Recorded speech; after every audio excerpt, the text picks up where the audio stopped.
Yo, what is up, everybody? Welcome to the Off the Bench podcast. I am your host, Daniel Ball, and I'm joined as always by my co-host, my partner in crime, my brother from another mother, Jim Cross. And Jim, tonight we're talking Texas A&M baseball. We got to get the story of Troy Wansing. I mean, it's going to be awesome. It's going to be a good one. Every Texas A&M guest we've had has been special, and he's going to bring the fire tonight, and I know it. It's going to be another great episode. But before Troy joins us, we got to plug the sponsors, the people that help let us do what we love to do.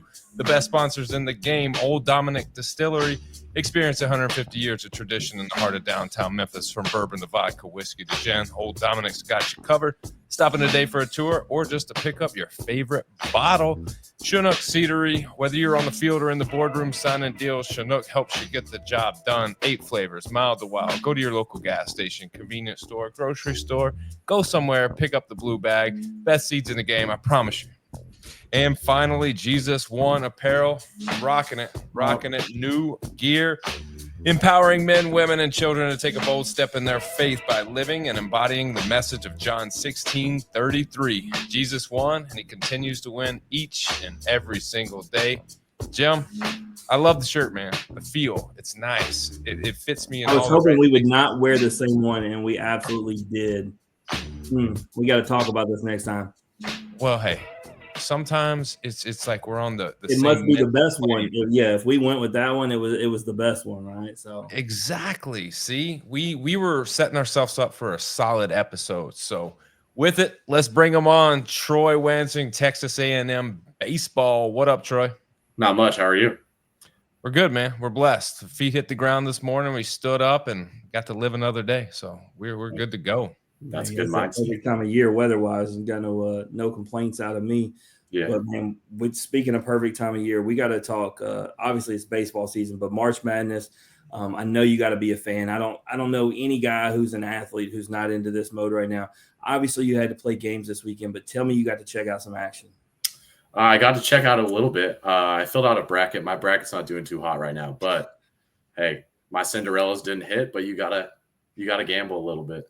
Yeah, no mid-majors made the Sweet 16. So, I mean, nobody's Cinderella's hit. It's one of those years, and they kind of predicted this. They said there would be a lot of chalk, and, it's kind of, not as fun on the opening end, but when you get to the final games, you're guaranteed to have best of the best. And I know you think back to last year with Tennessee and A&M, the two best teams were playing each other, and that's what you want at the end. So I'm not mad about it at all, but another thing I wanted to bring up on this icebreaker that wasn't planned, Troy, our guest on the softball diamond, Carlin Pickens, just threw the fastest pitch in college softball history, 78.2 miles per hour, the equivalent of 111 in baseball.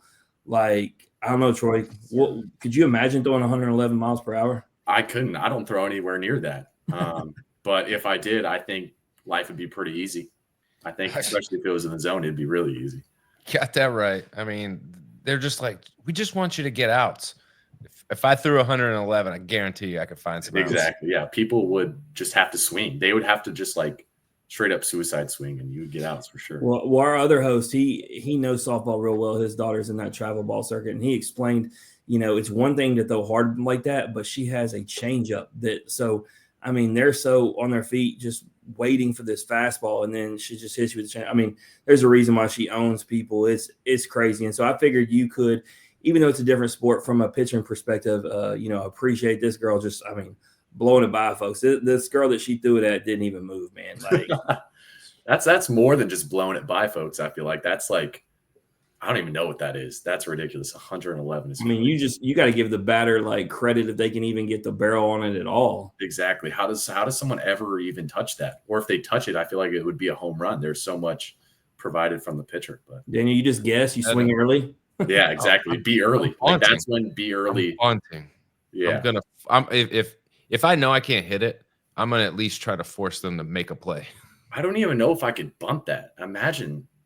I mean, Troy, I was at a high school baseball game checking out very rarely do we have high school guys on, but when we have local stars, so we had a Vandy commit, Talon Haley, and I went and watched him pitch against another high school baseball team, and it wasn't fair. He's throwing 97 from the left, and so I bring that up in this story because a couple of the kids in the videos, you could see they were just trying to swing early and hope to connect, and it looked bad on video. Yeah, that's funny. But I ain't mad at them at all. No, I mean, how could you be?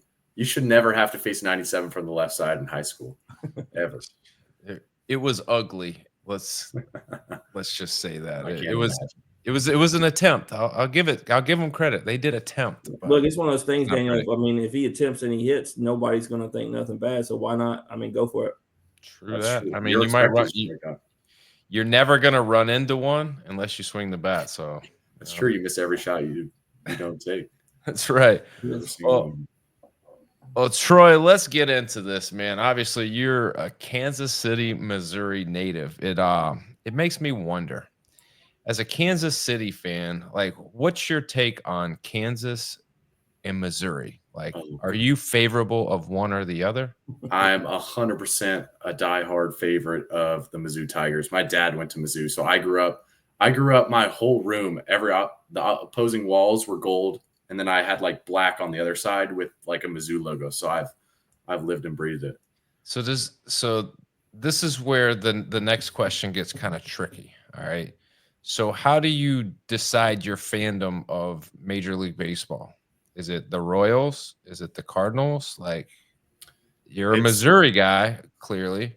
Yeah, it's absolutely the Royals. I feel like Kansas City and St. Louis are like 4 hours apart from each other. So if you grow up in Kansas City, you're a Royals fan, unless like your parents, like my mom grew up in St. Louis, so there's a little bit of influence there, but you're a diehard. If you grow up in Kansas City, you're a diehard Kansas City everything. Especially the Chiefs are insane. The Royals are close. Even the Royals haven't really been that great, but the Chiefs is just another level. Hey, look, I don't even want to talk about Major League Baseball because our team is going to be terrible. They're going to be we're the trash. Cardinals fans. You're the Cardinals fans? Yes, and you want to talk about? I'm not anymore. Do anything in the offseason.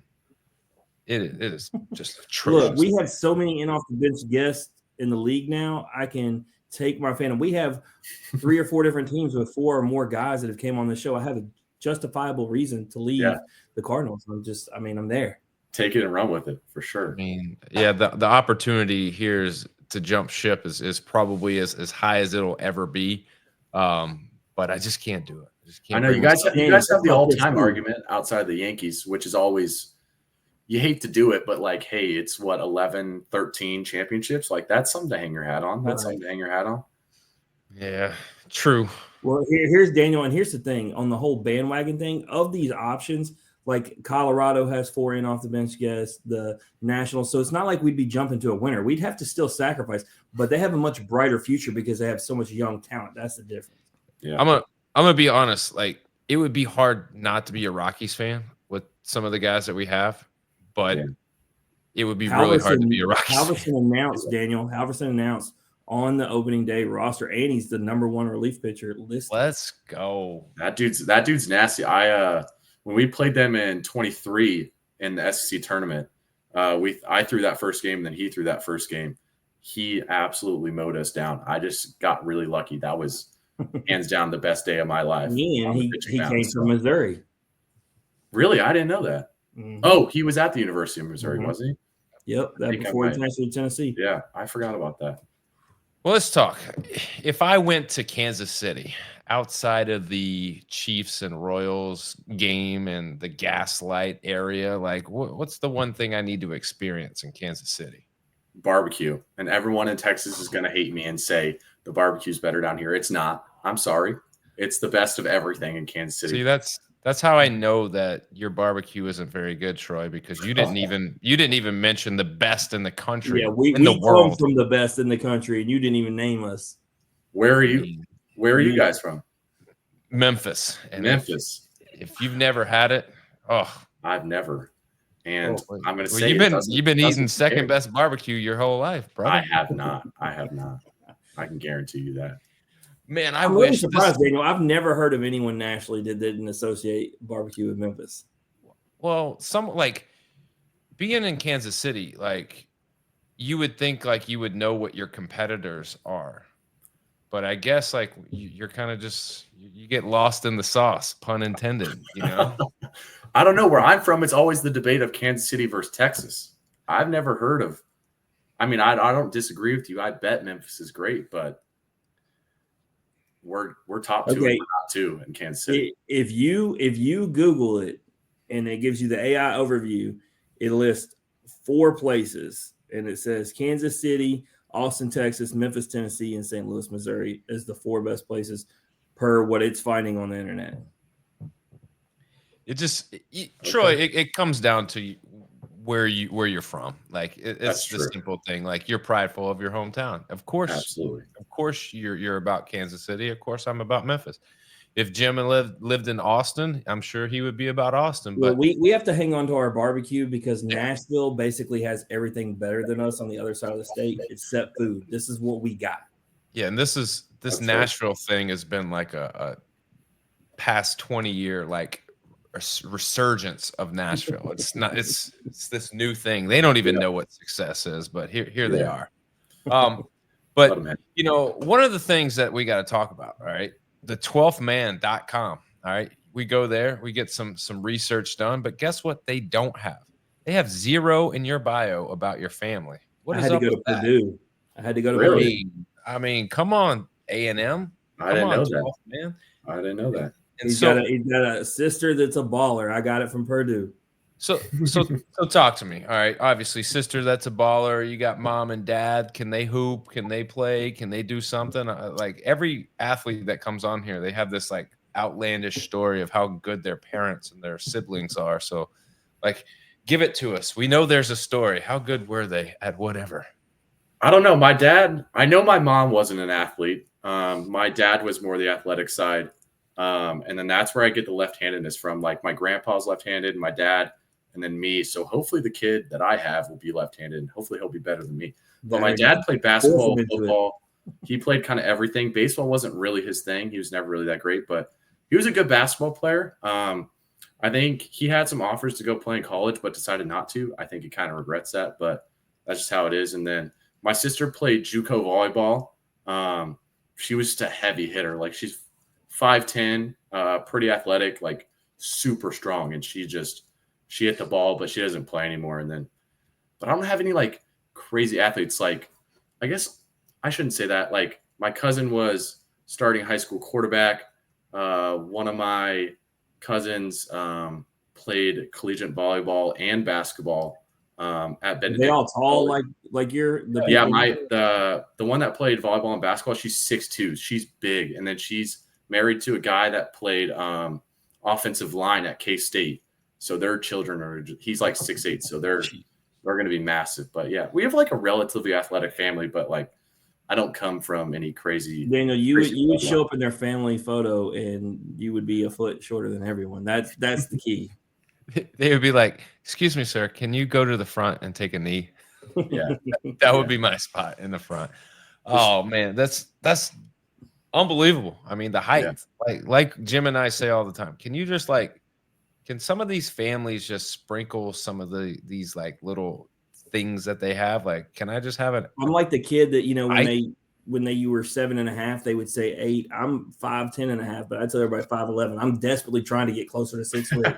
I mean, I've looked at my height several times, and I am 6 foot on the dot, and that there's no I wish I could get some shoes that made me 6'2" or 6'1". Like I just can't. Like it is what it is, man.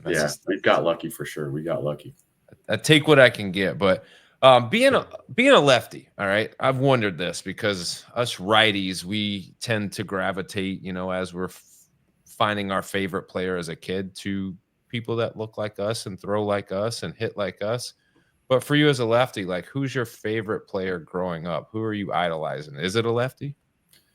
I don't really have like one guy that I would go to and say like, this is my guy. Like I had like the main group of like Salvador Perez, Eric Hosmer, Mike Moustakas, like those guys as like a group in Kansas City in like 2015, kind of in that era. But like my thing was always, this is going to be like a bandwagon, but Mike Trout from the jump.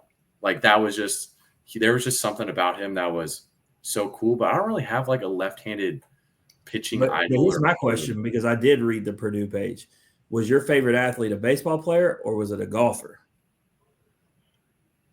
That's a great one. Because you answered Tiger Woods on your Purdue page. That's fair. I feel like, I don't know. I feel like just his dominance. I feel like I really like that, especially, that would be my freshman year. I feel like I was in a big golf kick. Like I was golfing all the time.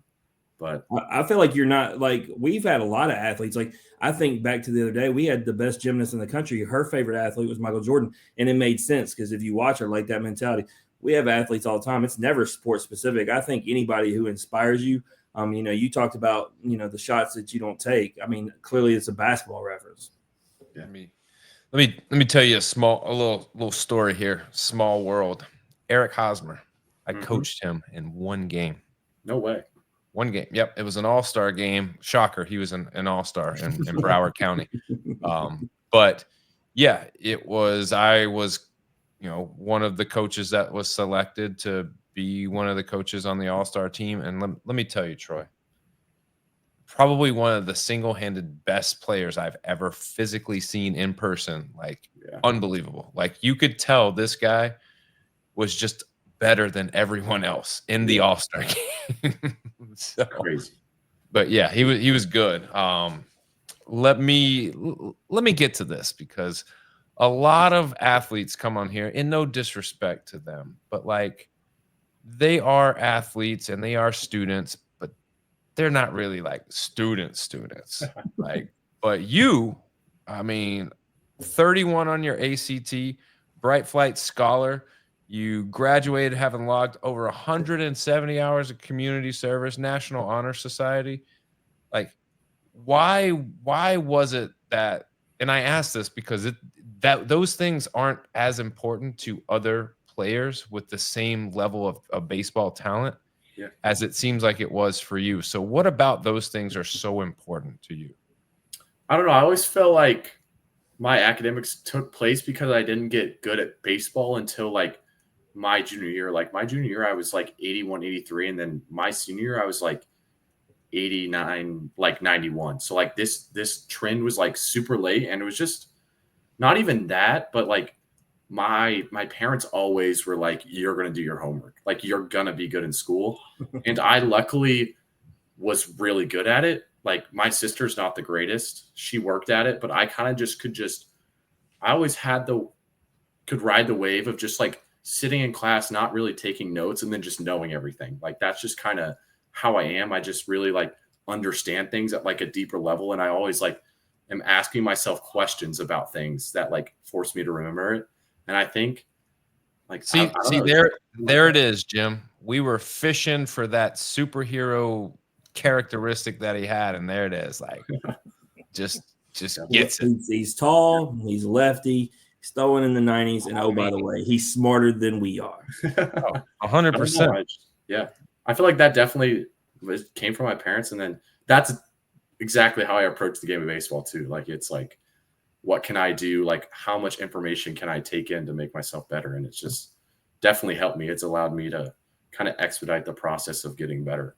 Troy, I'll tell you why I like you saying that answer. It's more refreshing than you think. Daniel knows. He came to my house growing up. My parents never cared about my grades, never held me accountable, and it reflected, and they were never good. And that's why, when high school ended, I wasn't going to college. I was going to the military. And so you have to have an appreciation for parents that care because, believe it or not all of them do.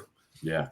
It's crazy. We would stay over there during the week, get up and go to school. Like they would never question whether we went to school or not because we would always get up and go. The difference is he did actually go to school. I didn't allow I did. If we had a football game, I'd be there. Yeah.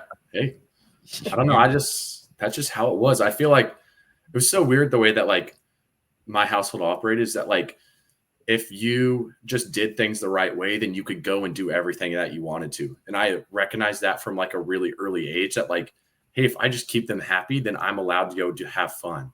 So it's like, why would I not do that? That's kind of, yeah.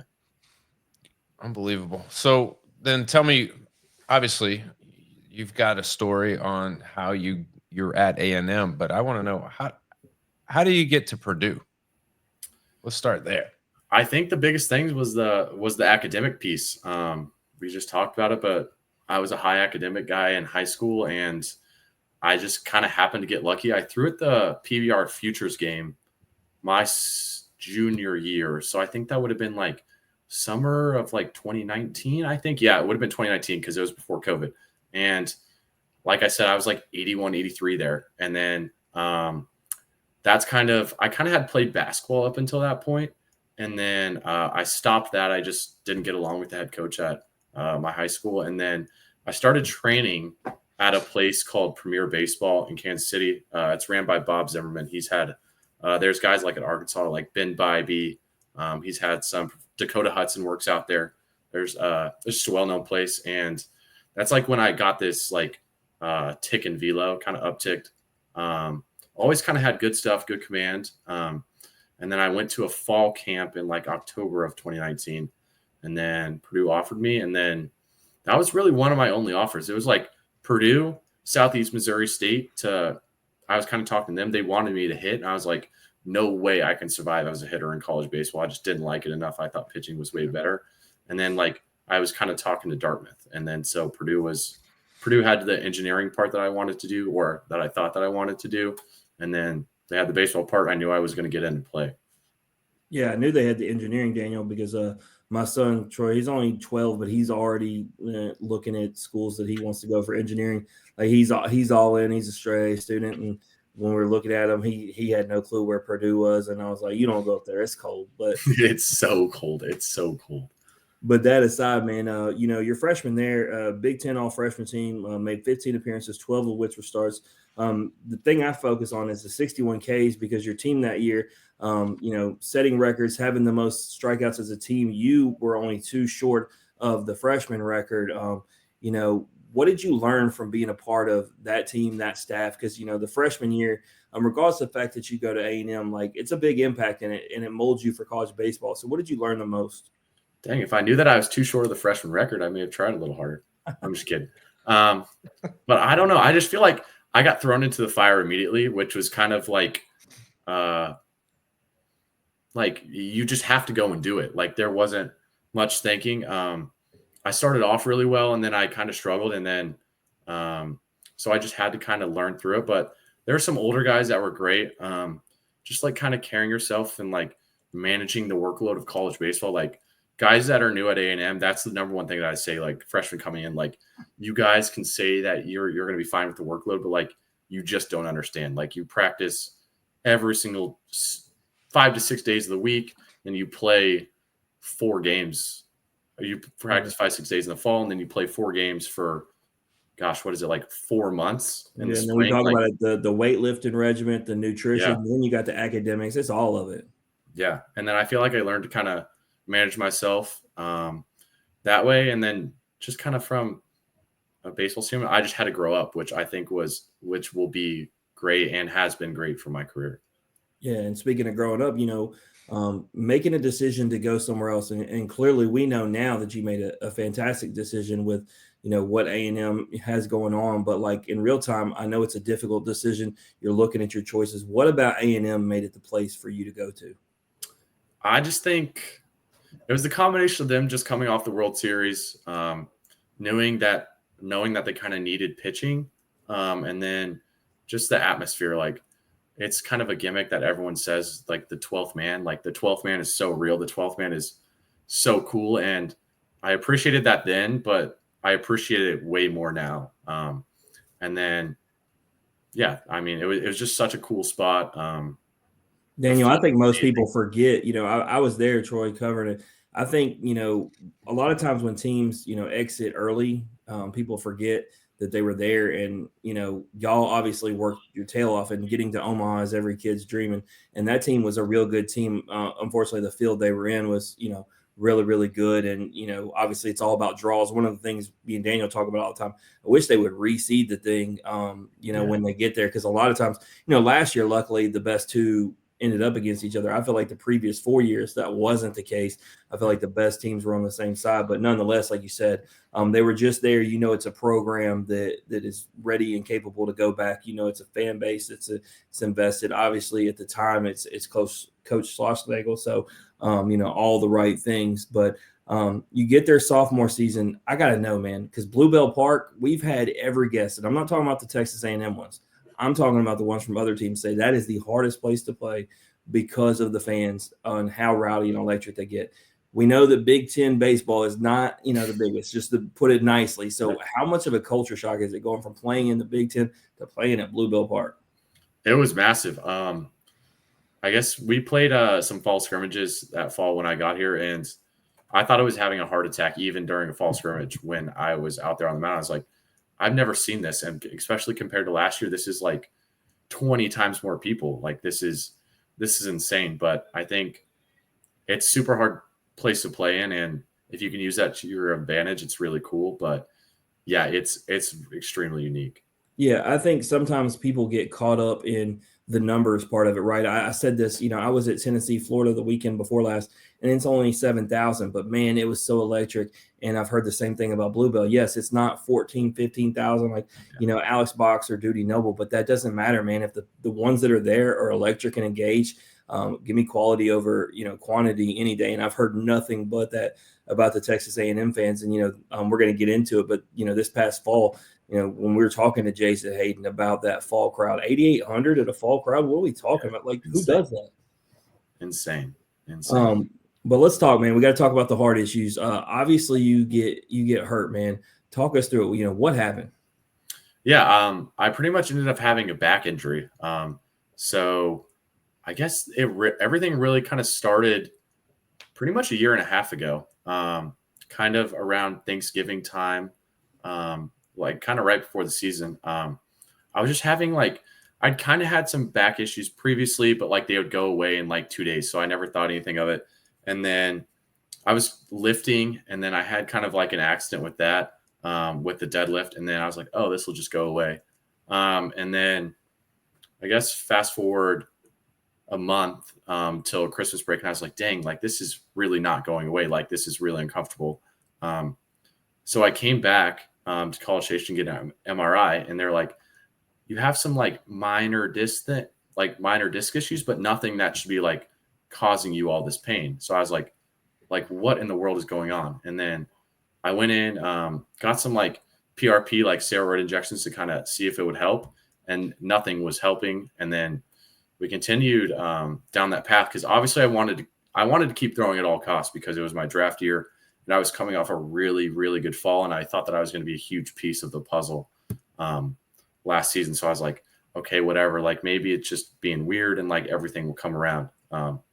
At this point, like I felt all right, but like I was having like weird issues with like the feeling in my legs. Like I would get done pitching, and it'd be like, oh my gosh, like my legs are like kind of. Like there's just weird. Was this before you got the one opportunity in April, or is this? This was before, yeah. Okay. And then once I pitched in April, it got significantly worse. I don't know what it was. Maybe just the adrenaline of the game. And then I went and got a CT scan probably a week after I pitched in that game. And then there's pretty much like a pars fracture, which is like one of your vertebrae healed or broke pretty much. I pretty much had that at some point, and it had healed the wrong way. And it was kind of like compressing the nerves in my spine. So like that was causing like the weird feeling in my legs. And then I ended up getting surgery in June 10th. So yeah, however long ago that was. And Daniel may know this because this is his realm, but I'll ask you first, like, was it something that was already there and the deadlift like made it worse, or was it, because it feels like that's a pretty drastic thing to come just off a deadlift. Yeah, I think it was already there. I think a lot of it just has to do with kind of like the repeated throwing that I've done my whole life, and kind of the way that I threw. I was kind of like I kind of yanked pretty good off the ball. So I think that had something to do with it. But I also think it could have just been like a freak thing. And then June 10th, I got surgery, which was pretty gnarly. I have a pretty good scar on my back. And then I've pretty much just been rehabbing since then. I've had some issues with the rehab, but things are looking up, and hopefully I'm not going to make any promises. I feel like I've been making promises for 6 months that I'm going to be back. But the goal is to be back and be healthy.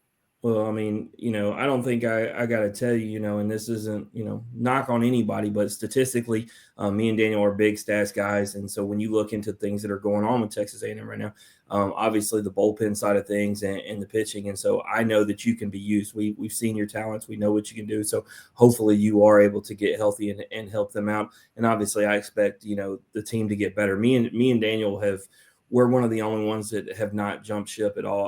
I actually refused to. There was a reason why we had, all those teammates on before the season. And it was before everybody was picking on number one.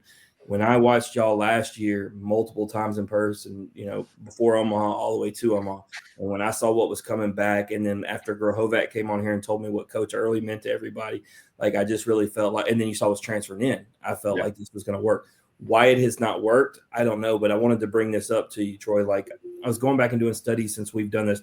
And first I was thinking about Florida just last year that went to Omaha, right? But they were 11-16 in the SEC. Everybody was saying they weren't going to even make the postseason. They obviously make it, but I even more so in my neck of the woods, just an hour down the road, I was covering Oxford and Ole Miss in 2022. That team wasn't even supposed to make the postseason. They were 8-13. So I say that to say, I think this team is more talented than either of those teams, Daniel. Probably a fair assessment.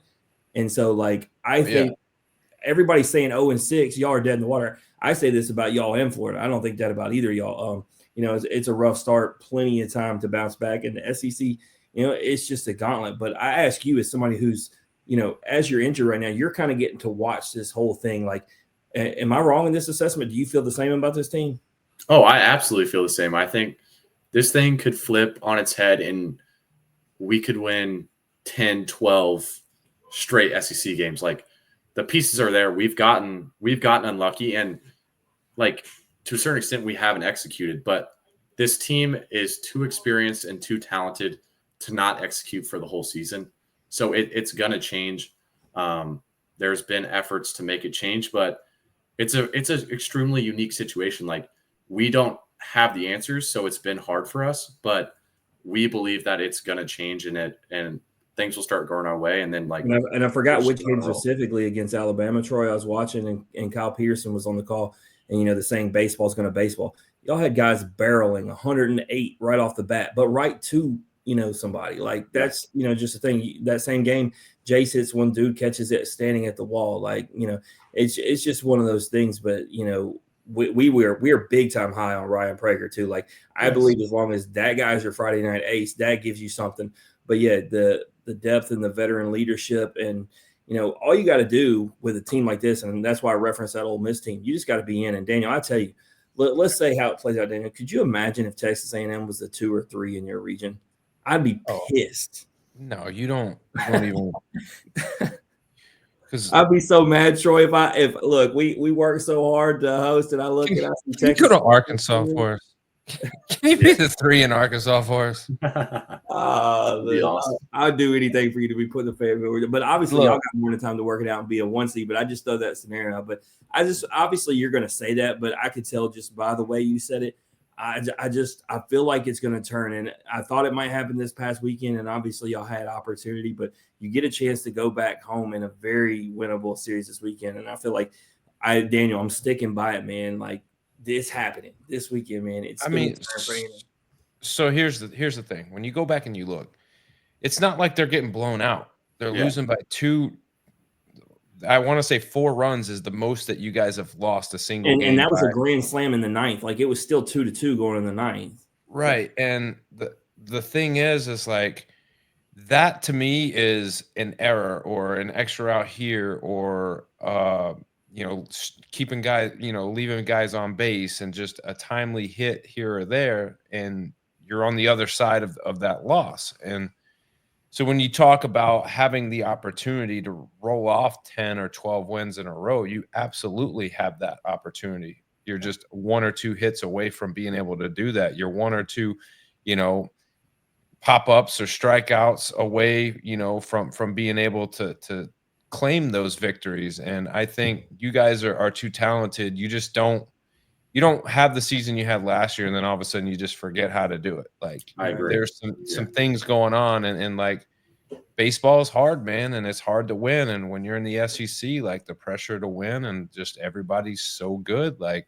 You're going to lose games. And, unfortunately, you're on the downside of that. But, like, the opportunity is there. And I personally, and I've told Jim this, like, the turnaround is going to come. It's just a matter of when. And I feel sorry for whoever that team is where you guys go, all right, we're ready. I mean, it's there because that's why I brought up the Ole Miss team. Troy, I have so many problems with people calling that 2022 Ole Miss team a Cinderella.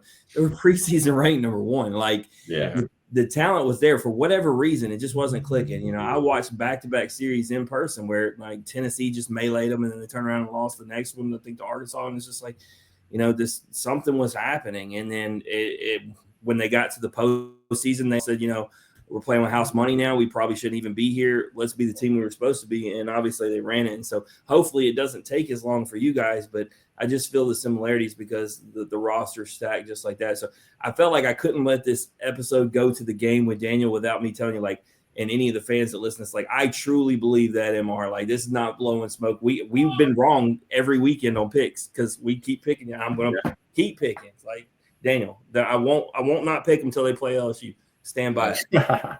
Stand by it. Well, Troy, it's time, man. It's time. You've made it to this or that. It's the game that's sweeping the country. Are you ready to play this or what, man? Absolutely. All right. It's very simple. You're very much on the brain side of this, but like I said, we don't have a whole lot of the brain side of this, so I make the games very simple. All you got to do is choose one option or the other. Can't say both, can't say neither. Just be decisive and pick one. All right, Jim. This or that. Who is this game brought to you by? The game that's sweeping the country. Well, I could easily say Jesus won because we're wearing the shirts, but I feel like I got to go Chinook Cedary. I had my seeds. I posted the pictures. First weekend I wasn't somewhere. I was obviously in Tuscaloosa, watching the Tennessee game 1. But game 2 and game 3, you're not even pointing the right direction. Other way. Game 2 and game 3, I was on my screen. That's where it is. Game 2 and game 3, I was at home watching all of college baseball on the new projector screens that were up. I had my seeds on the back porch, Daniel. Obviously, I'm an original guy. I mix it up with a little bit of barbecue, but you can't go wrong. We talk about it, the 8 flavors mile of the wild. There's a flavor in there for everybody. And being into A&M episode, there is an ambassador from this show that's on that team, Ryan Prager. Use the code Prager9. Not only save yourself money, but you help that man out himself. Let's go. Get your Ryan Prager code and go get you some seeds. What are y'all waiting on? All right, Troy. This is the first one. Very easy. Like, this is like a softball question. It's not a Carlin Pickens fastball or anything like that. It's just like it's like me doing a soft toss to you. All right. Seeds or gum? Seeds. Yeah, I mean, that was we set up the sponsor and the game. We led you to it. That would have been bad if I didn't pick seeds. Would you rather attend the party or host the party? Attend the party. Yeah, you're not hosting a party for a guy like Hayden Schott to come over. Not a chance. I'm letting him ruin not a chance. All right. Would you rather have no money or no internet? No internet. Interesting. What would you do? Like, do you find yourself, like, if you don't have your phone or the wireless is out, or do you find yourself like itching to like use it, or are you one of those guys you're like, I could go without it for a while? I feel like I'm one of those guys that could go without it, especially if I had like no responsibilities on my phone, then I could 100% go without it. But just, with people like texting and stuff, I feel like I can't go without it. Yeah, you better. You got to be able to talk to mom. That's the one. All Absolutely. right. If she texts or call you, you better respond. Daniel, you always say you would have to have money, but you realize we wouldn't be able to do this show without internet. I'm just saying. I'm sticking with it. I mean, give me the internet. But how do you have the mics without money? Our sponsor. Okay. It's like a chicken or the egg, like scenario. Like it really is. Now, the reason it was even brought up, it was on the makeshift project, but they were talking about like everybody does everything on the internet. Like, it's even TV now, right? Like, everybody's streaming. It's not like you're on cable. Yeah. People pay their bank accounts or just do everything. Like, it's just, I don't know, man. Nobody does anything in person anymore. That's fair. All right. Would you rather strike somebody out with a fastball, blow it by them, or make them look silly with some off speed? Off speed, 100%. get them swinging out of their shoes. I mean, nothing's better. Nothing is better. Even catching them looking like fooling them on a pitch. Those are nice too. I like that.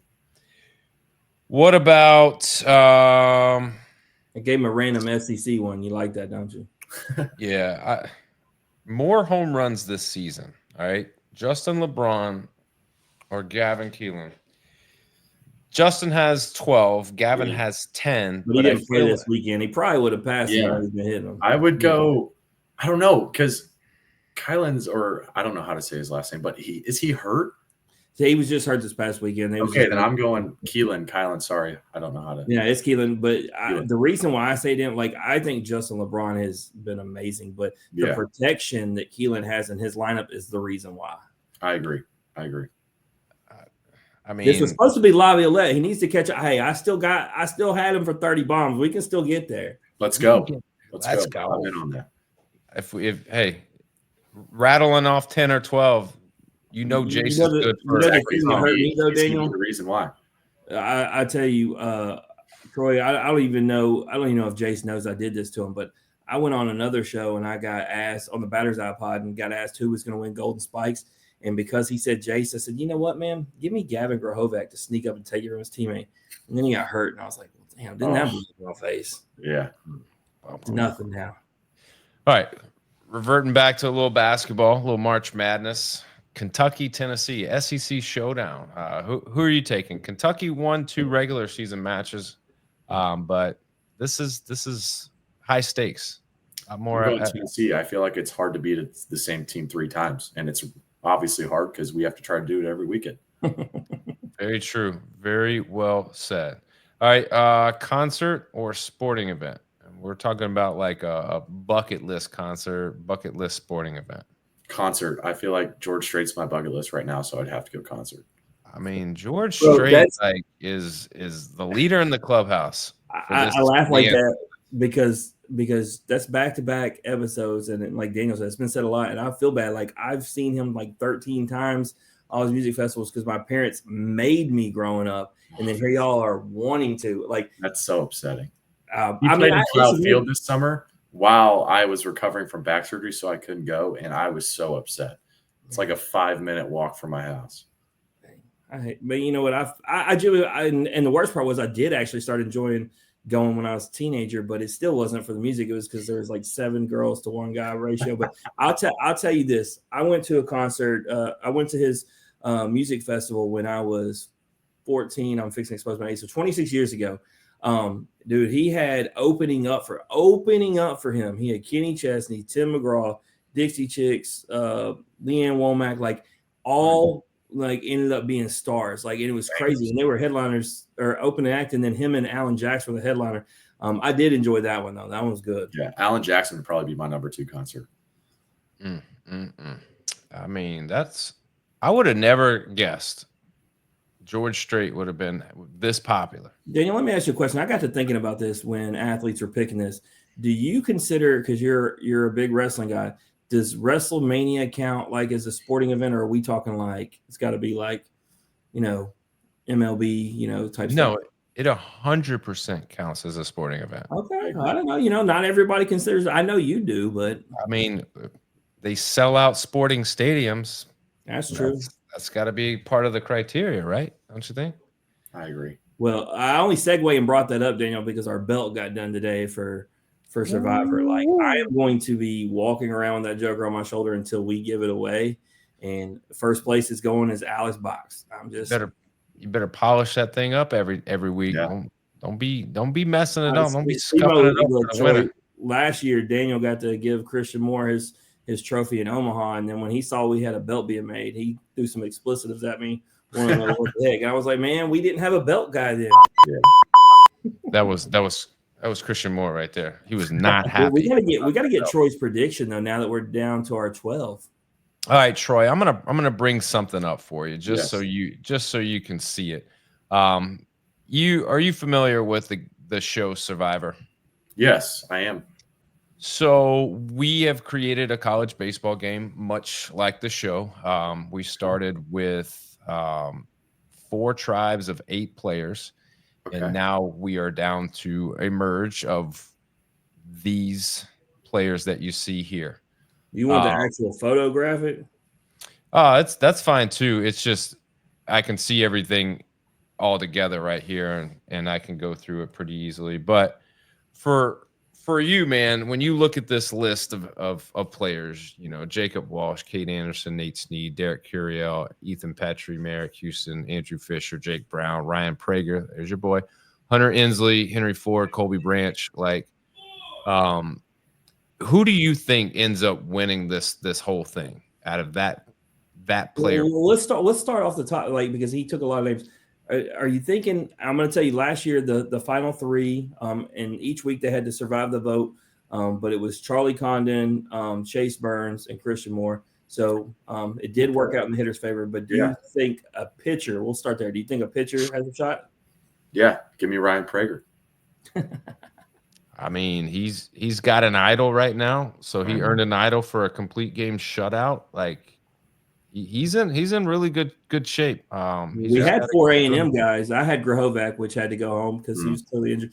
Daniel actually used his first pick on Jace and his last pick on Hayden. So didn't work. He tried though. Yeah, I tried.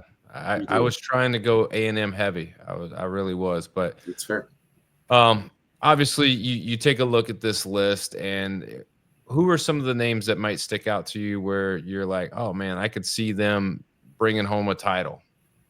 I don't know. I feel like Nate Snead, he's been throwing absolute flames. I feel like I see him all the time on Twitter. My Twitter's just filled with like pitching stuff and like pitching profiles, and he's always up there. And it's like his stuff plus is like 170. What's crazy, Troy, is because he's so good, people don't realize that the best setup man in the country, in my opinion, stats don't lie, is Dylan Lloyd. Dylan Lloyd's got 12 scoreless innings, 19 Ks to 2 walks right now under his belt on the season.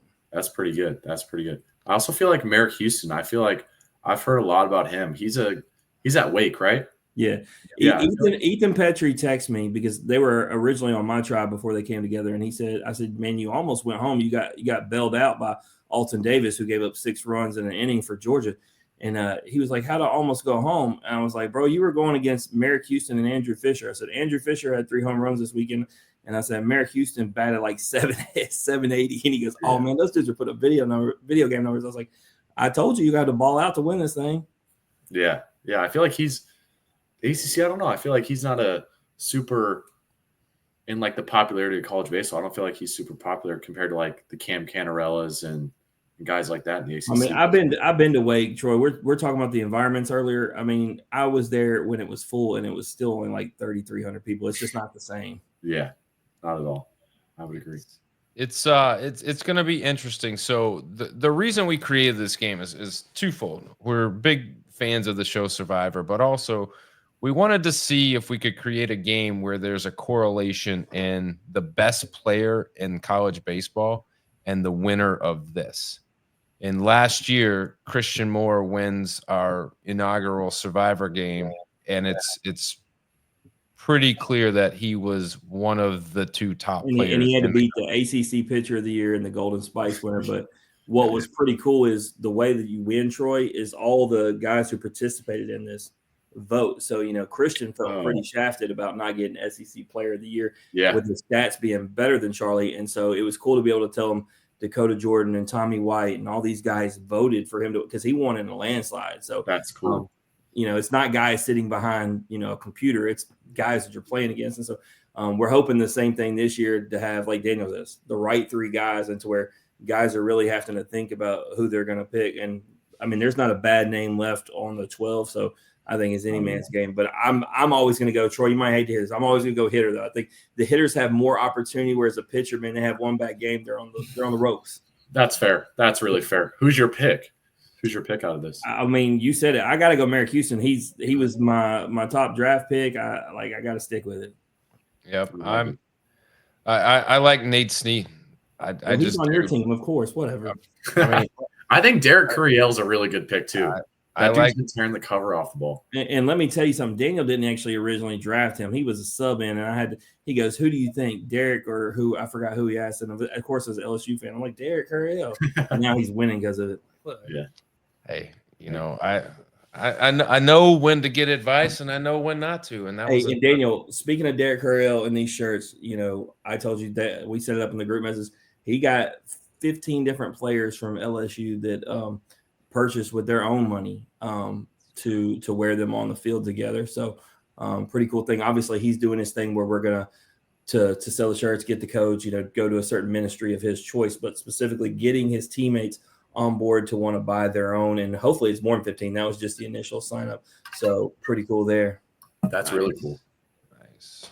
Well, Troy, it's been a blast, man, having you on. Glad you had a chance to meet with us and get on here and talk, Texas A&M. A lot of people have been asking, when's the next Texas A&M show? When's the next?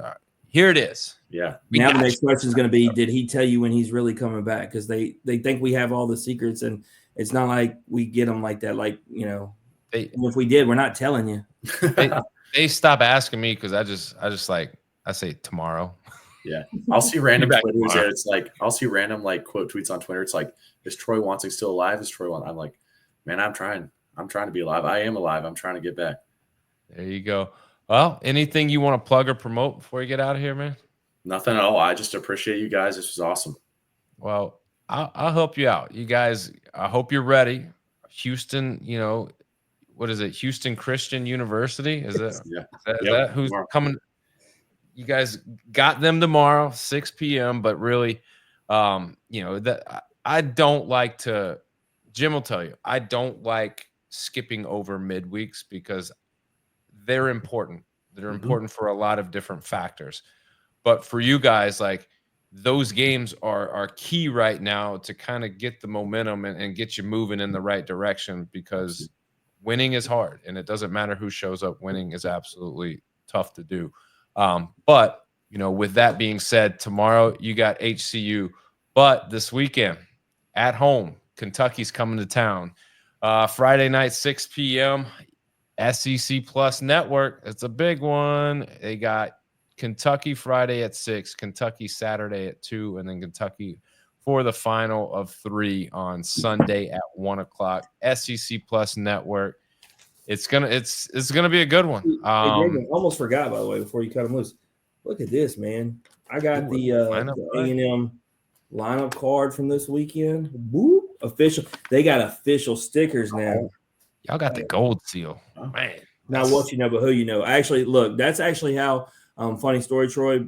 This speaks volumes to Jace right here. So last year, I'm on the field at Ole Miss. I had my lineup card getting signed, the Ole Miss one getting signed by the players, and I'm like, crap, I'm not going to get a chance to see the A&M guys. Jace was the only guy left on the field, and I ran over there, and I'm wearing my Ole Miss in off the bench shirt because they usually support the home team if it's not LSU, and we have our in off the bench in different colors, and so. I'm on the field and I'm going up and asking Jace Laviolette wearing an Ole Miss shirt if he'll sign my lineup card. I was like, this dude tells me no, fine, whatever. And he was like, sure, yeah. And then he's like, hey, man, you got the lineup card. Where'd you get that? That's awesome. And then he just starts talking to me. And I was like, the best players in baseball don't usually do that. So it just speaks volumes to his character. Yeah, he's awesome. He's awesome. He's a good kid. He wasn't looking at your shirt.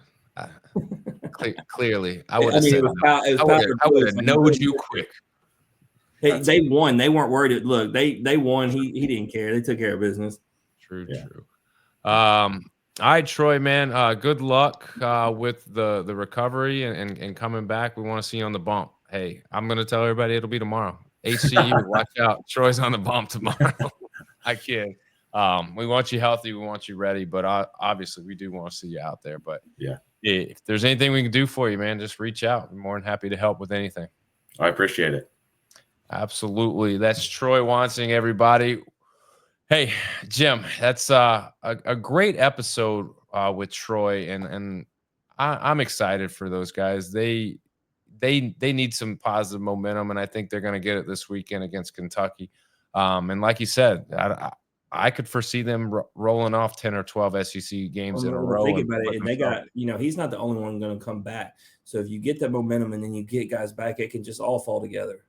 Yeah, definitely. And then you get that bus rolling and that momentum. It's super hard to stop. You've seen it in years past, getting hot at the right time and playing ball very well at the right time.